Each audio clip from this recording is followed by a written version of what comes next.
হচ্ছে রাধাগঞ্জ ইউনিয়ন সীতাকুণ্ড। আমি আওয়ামী লীগ করতাম, বঙ্গবন্ধু বাড়ি পড়ছে তো এদিকে তো আসা হয় না।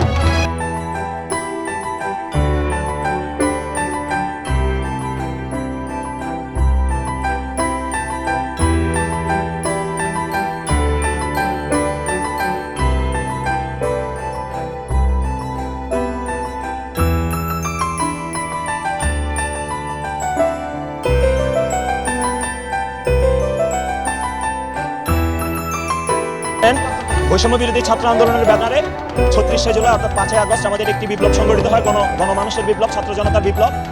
আমরা ইতিমধ্যে জানতে পেরেছি আমাদের পলাতক স্বৈরাচার খুনি প্রধানমন্ত্রী ভারতের মাটিতে বসে তার নেতাকর্মীদেরকে নির্দেশ দিয়েছেন যে এখানে ধানমন্ডি ৩২ কেন্দ্রিক একটি অরাজকতা সৃষ্টির জন্য।